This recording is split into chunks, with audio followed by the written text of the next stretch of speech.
I want to thank you guys for joining me on this next video.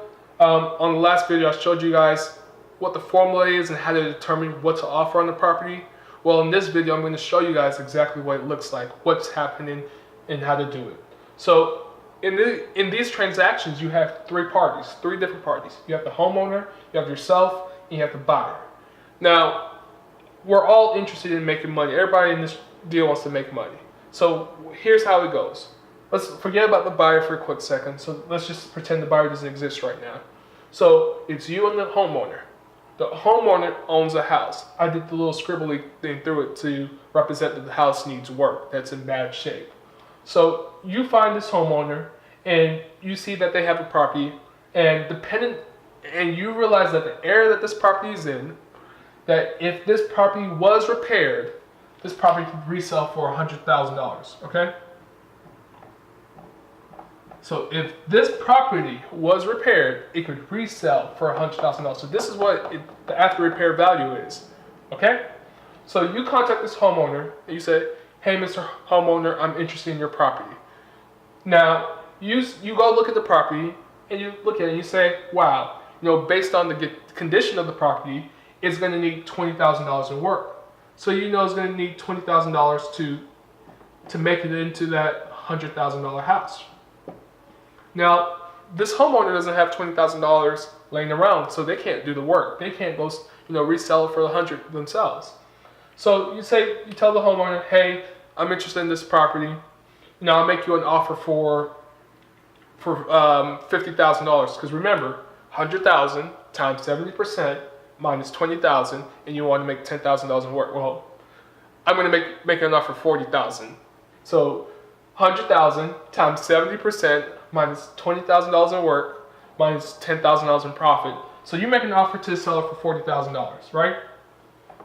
So there's an offer to the seller for $40,000. You guys signed the agreement. It has your signature, it has the seller's signature. Boom.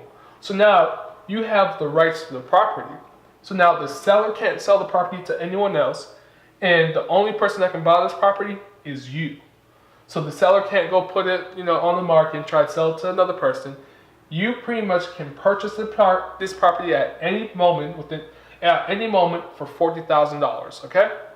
Now you know that if this property had the $20,000 in work, it could resell for $100,000. So what do? So now that you have the contract, you start looking for buyers. You start looking for people who are willing to pay $50,000 for your deal.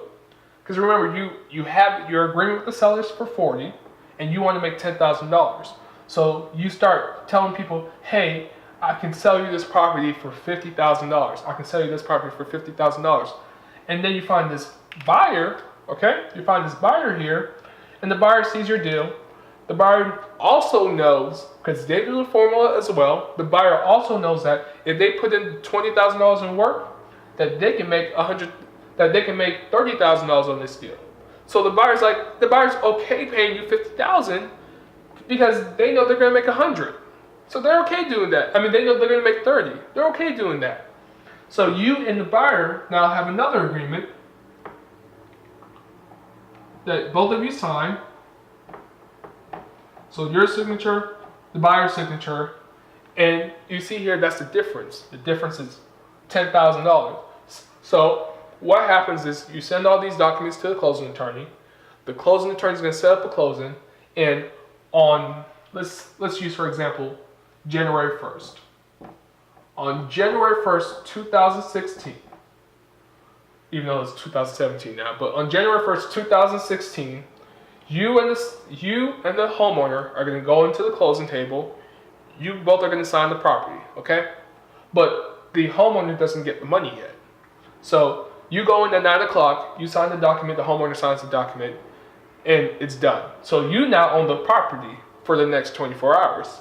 So then at 10 o'clock, your buyer comes in. The buyer signs the documents, because remember, now you're the owner. So you're the owner for a couple hours. And you sell the property to the buyer for the $50,000. And what does the closing attorney do? The closing attorney gives the $40,000 to the seller. So now they send the $40,000 to the seller.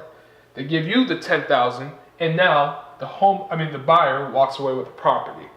So Of course, the buyer's going to go ahead, resell the property, make their money, but that's beyond the point. So that's pretty much how this transaction goes. And again, you didn't have to do anything. You didn't have to put any money into it. You didn't even have to bring $40,000 to closing. All you had to do was get this contract, find this buyer, make $10,000. And that's how you do it. I'll see you guys in the next video.